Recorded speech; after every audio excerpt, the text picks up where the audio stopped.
Hey guys, this is going to be a really cool video. I'm pretty excited about this. I finally got all three helmet styles that were used in the First World War, and they're all authentic pieces, and now I can compare them accurately without having to use reproductions. So you'll notice I've got the three different styles that were used. Other countries used a variation of these styles, that's why I only have these three. You got the Adrian Helmet there on the left. Originally designed by France in 1915.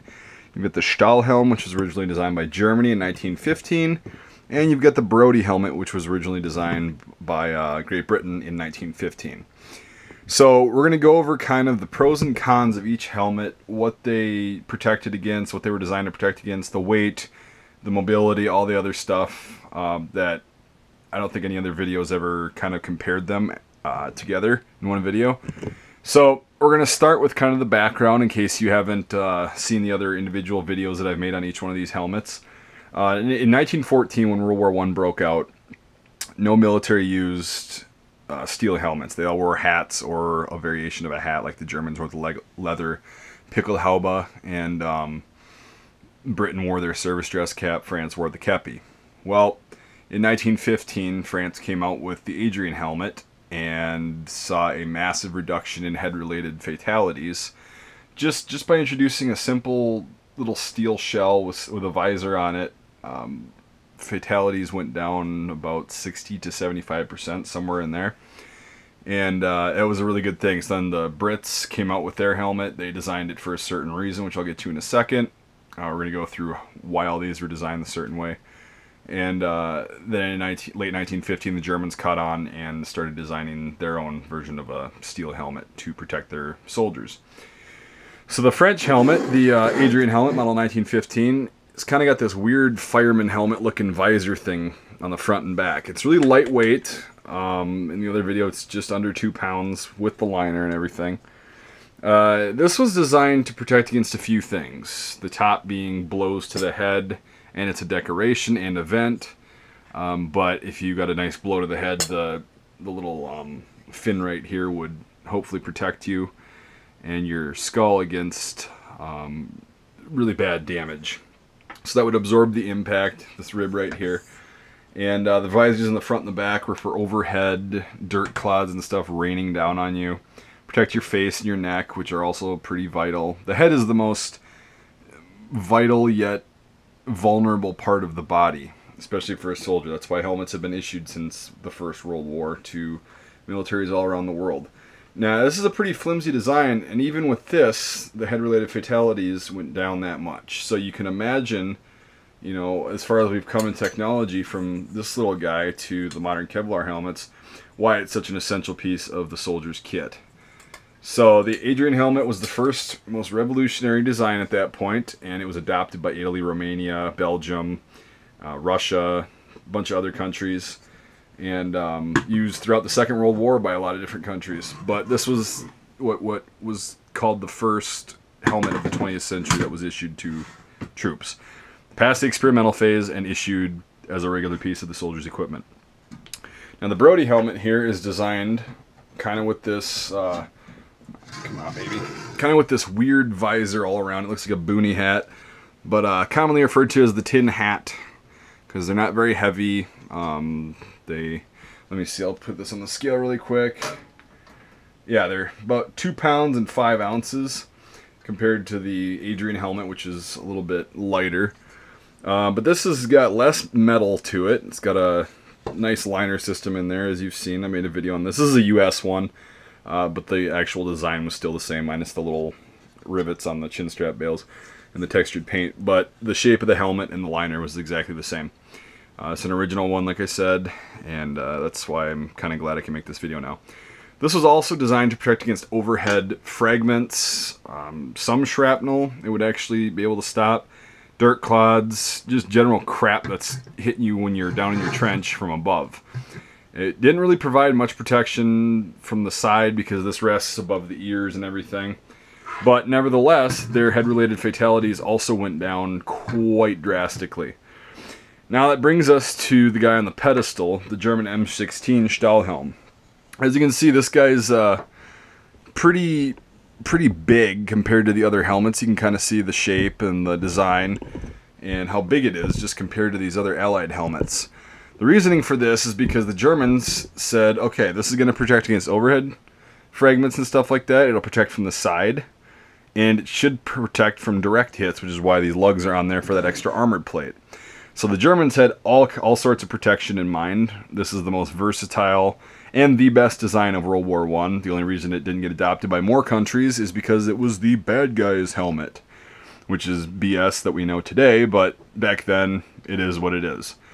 So the Germans came out with this, and their head-related fatalities also dropped significantly. So by late 1916, about 90% of frontline units would have had a helmet. Of all countries, the Italians, like I said, the Romanians, the British, the Belgians, the French, the Germans, the Austro-Hungarians in 1917 even adopted their version of this helmet, and they also used German ones that were supplied to them. So you're seeing this transition of hats to actual steel helmets, which served one heck of a good protective purpose, and they're also made to be decorative. Like, that's kind of the problem with the French one, is it's got a lot of decorative stuff that's really unnecessary for production, like that bead right there, and the visor, and the badges for each branch of the army that you were in. Then this rib on top, which they kind of put on as a decorative thing, because, let's face it, it's not going to stop a bullet or shrapnel, because it's just as light as the rest of the helmet.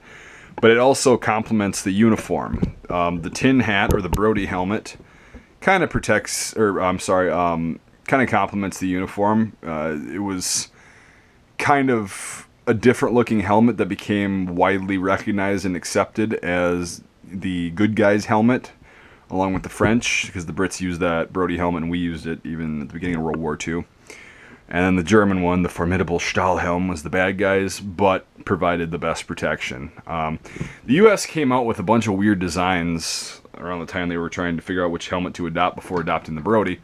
And they all look too similar to the Stahlhelm from the front and their profiles and stuff, so they just scrapped those projects because they didn't want to get mistaken for enemy helmets, and they went with the Brodie helmet. So this is going to be the three designs that you're going to see militaries wear in World War I.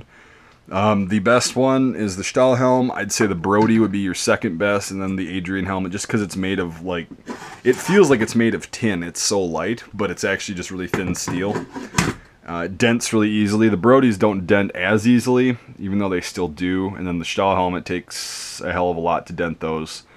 Another little cool thing is the Brodie helmets, both the US and British, were made from cold-pressed steel, which meant that they were steel and they were strong, but they didn't have the bending characteristics and capabilities as the German Stahlhelm, which was made from hot-rolled and hot-pressed steel. So the actual integrity of the Stahlhelm was better in itself than the French or the British helmet design. So that's another big pro to the Stahlhelm. Just the type of metal that they made it out of and the quality was far superior to the Allied helmets of the time.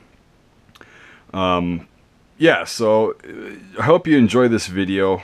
I've been wanting to do something like this for a long time, just didn't want to do it with repros. And now that I've got all three right here, you can see the three styles that were worn in the First World War, and out of those spawned just about every World War II helmet you can think of. All the designs, everything was taken into consideration. A lot of people did studies on these and tried to come up with the best design, which I don't even think has still been achieved. The Germans just went with a smaller version of this. The French went with a little bit sturdier version of the Adrian Helmet, which is a two-piece system. So all the helmet was one piece and then had the rib on top. So they kind of improvised or improved that a bit. And then the Brits used an improved version of the Brodie helmet with a different liner, as well as the United States, because all their testing proved to be ineffective and they just couldn't find a better helmet until the M1, and the Brits had the Mark III that came out. So the Germans in World War II also used hot-pressed and hot-rolled steel for their helmets, whereas the Allied helmets, including the M1, were all made from cold-pressed steel. So it is what it is, and it's kind of cool to know that all these modern helmets that we have today are spawned from all of these, or these three designs that were prevalent in the First World War. This is what they had to work with, people, and they made it work. And it's obviously, none of these are going to stop a bullet, a direct hit. They're just not. So that's not what they were designed for. They were designed for preventable deaths. and they serve their purpose.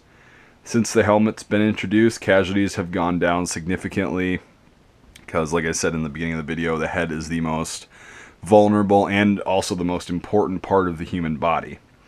So that's why I'd also give the Germans the top place, because this protects more of the head, and you know, it's built stronger. It protects more of the head. You can still, there's a lot of mobility with this. You can still see, you can still hear. Obviously the French and the British helmets have a huge field of vision.